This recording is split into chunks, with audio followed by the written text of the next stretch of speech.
The subject of scientific miracles in the Quran wasn't one I wanted to address again because their flaws have been evident for some time, and many Muslims distance themselves from them. Unfortunately, they are still presented to non-Muslims at dawah bookstalls. This was brought home to me recently when I shared a taxi with a young English couple who had recently converted to Islam.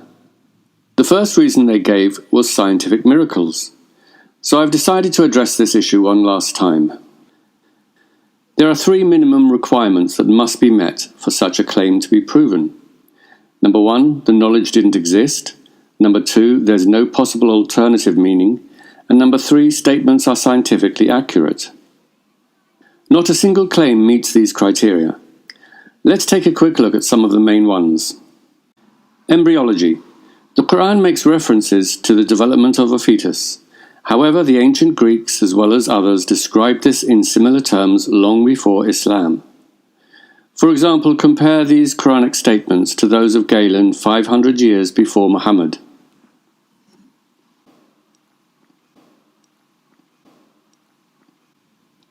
By the way, regarding the latter verse, flesh and cartilage form simultaneously. This was pointed out to Adnan Rashid when he cornered P.C. Myers outside a conference in Dublin. Adnan immediately responded with, "Thumma can also mean simultaneously." The bones come first and then the flesh and the muscles. Is that what the Quran specifically says? Absolutely, this is exactly what the Quran says, chapter 23. Because you just demonstrated the Quran is wrong. Yeah, but How? That's not what happens in the Well, book. this is what the embryologists are telling us. This is No, exactly what the they're not. embryologists are telling us. No, they're not. Okay. Embryologists. Let me tell you what Keith Moore said. I mean, you can disagree with him. He doesn't like Keith Moore. I don't know why you don't. What he said on the page number 364A of his book, The Human Embryo, that in the 7th week the bones are formed, and immediately after that the flesh is formed, and the bones are clothed with flesh. Well, Keith Moore is wrong. He's an embryologist. This is his field. It's my field too. I know he's wrong. You're an embryologist? Yes. Oh, great! Wow, that's news to me. Okay. So that's wrong, because what happens first is you have differentiation of mesoderm. Right. That within the mesoderm you have segregation into things like embryonic mesenchyme, and then you have these cartilaginous centers that will form bone. Right. And these are forming simultaneously with each other. Right. Simultaneously.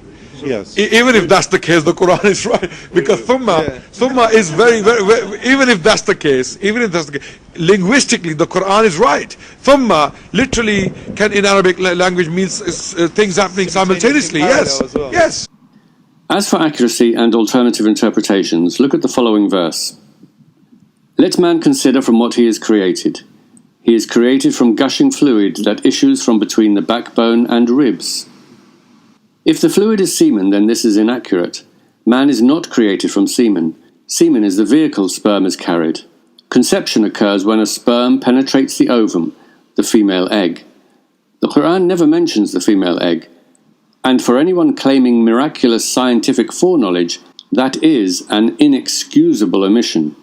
The verse does, however, resemble the ancient belief that conception is caused by male and female fluids from all parts of the body, and that's what some classical tafsirs said.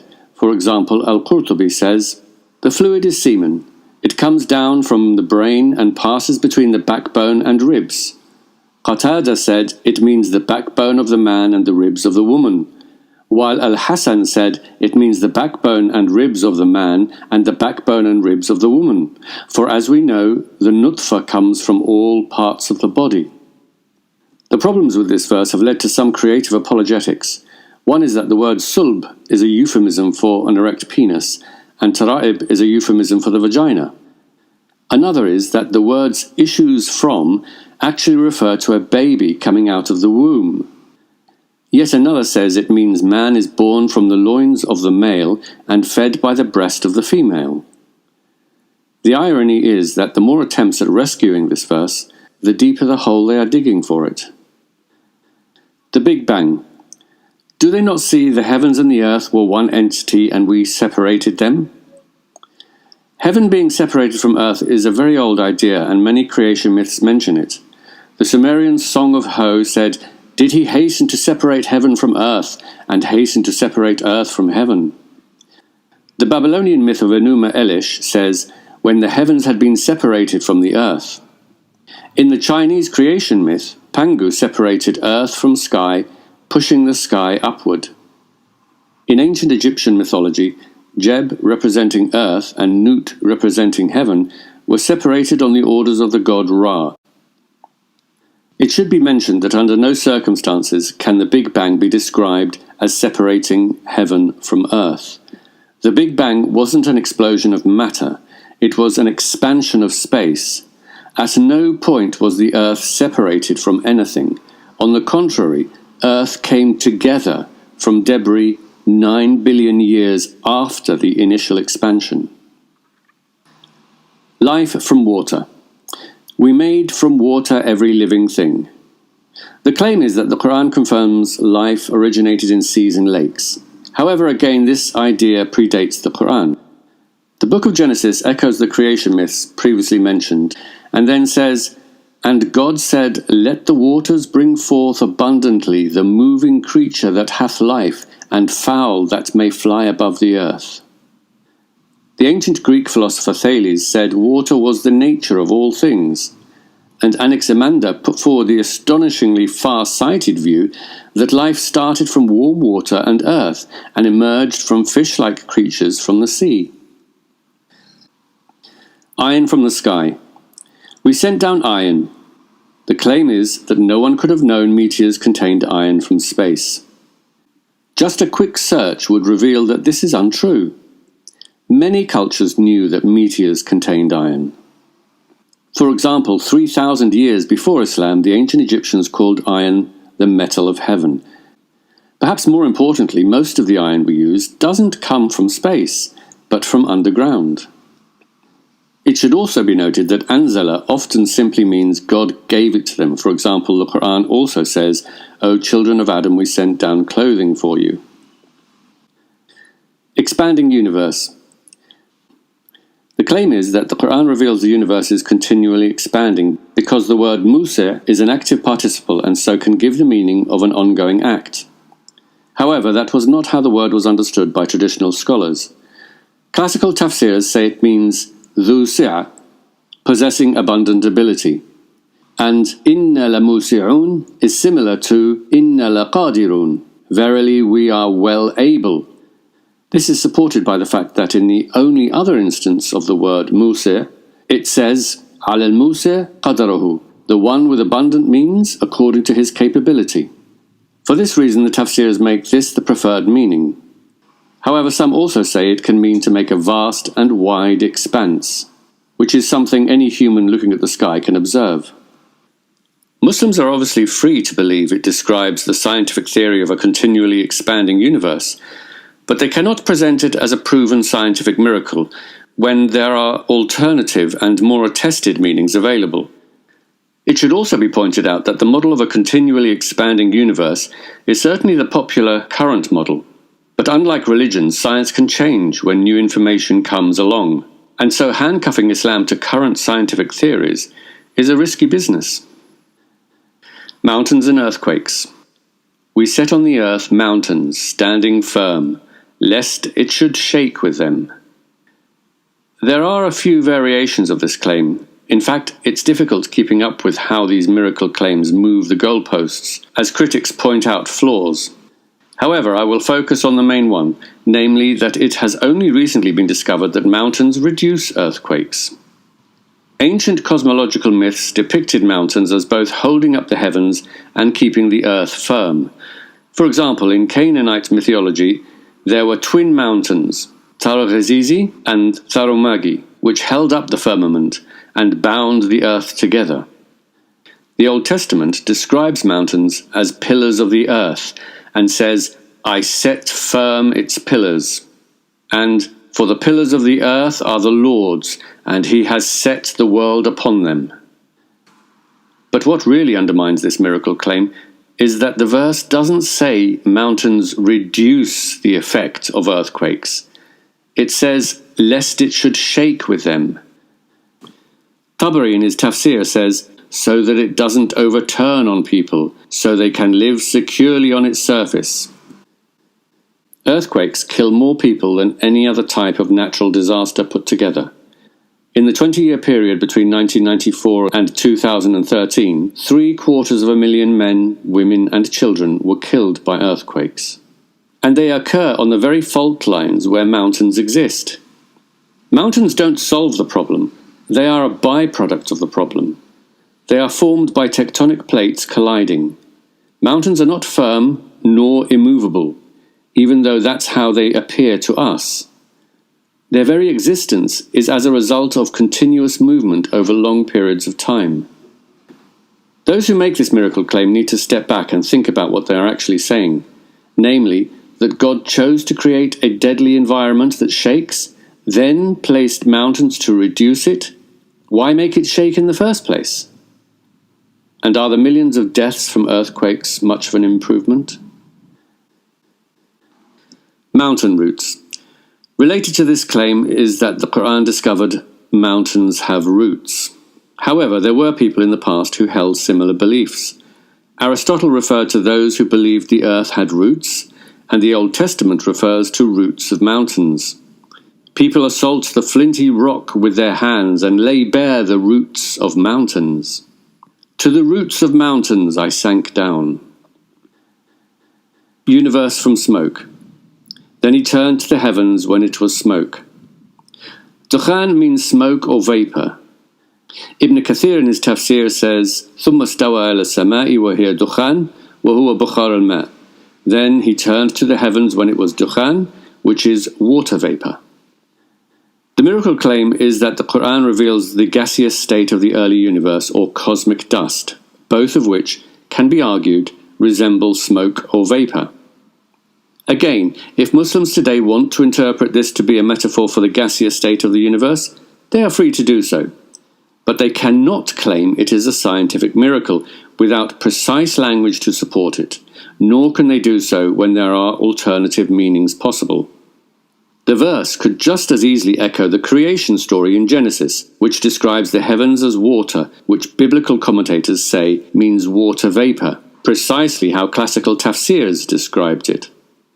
Interestingly, some Christian creationists regard the Bible's reference to a vapour canopy in Genesis to be a scientific miracle. However, neither the description of the heavens as smoke or water vapour accurately reflect modern theories about the early universe. But even more problematic is that the Quran describes the earth as being formed first. Then God turned to the heavens, which were in this state of dukhan. But the universe was no longer in a gaseous state of the early universe by the time the earth was formed, 9 billion years later. So this doesn't match any scientific model of the early universe. It should also be pointed out that this same passage describes the creation of the earth in 4 days and the heavens in 2 days, which implies the earth took longer to form than the entire universe. If those who claim miracles had the courage of their convictions, they should proclaim that the earth took longer to form than the universe, in opposition to modern scientific theories, rather than confining themselves to retrofitting verses after science already made a discovery. Pharaoh's body. We will this day deliver you with your body that you may be a sign to those after you. The claim is that the Quran says Pharaoh's body would be preserved for later generations to see. Classical tafsirs, however, say this means God commanded the sea to throw out his body as a sign for the Bani Israel at the time, because some of them doubted he was dead. They say it is Pharaoh's story that is a lesson for those who come after, just as other past events described in the Quran are signs for people who come after. But for argument's sake, I'll accept it means his body will be preserved for everyone in the future to see. However, since it was already known that the bodies of pharaohs were preserved through mummification, there's nothing miraculous about this. Some Muslims identify the pharaoh of Moses as Ramesses II, while others as Merneptah. In either case, it doesn't matter because they were both preserved through the usual mummification process. And the presence of salt in the bodies doesn't prove they drowned at sea, because salt was one of the ingredients of the mummification process. A myth that still circulates to this day is that the body of Pharaoh was found by the Red Sea. This is untrue. Ramesses II and Merneptah were both buried in the Valley of the Kings, and like many other pharaohs, their bodies were moved to the nearby royal cache due to grave robbing, and this is where they were discovered in 1881 and 1898, respectively. Fresh and salt water not mixing. Fresh and salt water do mix, however, in an estuary they don't mix straight away because fresh water is less dense and floats on top of the heavier seawater that sinks down. This is something humans can observe without divine help, and was known about before Islam. For example, Aristotle said, "The drinkable sweet water, then, is light, and all of it is drawn up. The salt water is heavy and remains behind." 7 layers of the atmosphere. The Quran discovered the 7 layers of the atmosphere. The 7 heavens cannot mean the Earth's atmosphere, not least because the Quran says the stars are in the lowest heaven. If stars were in our atmosphere, we would be in serious trouble.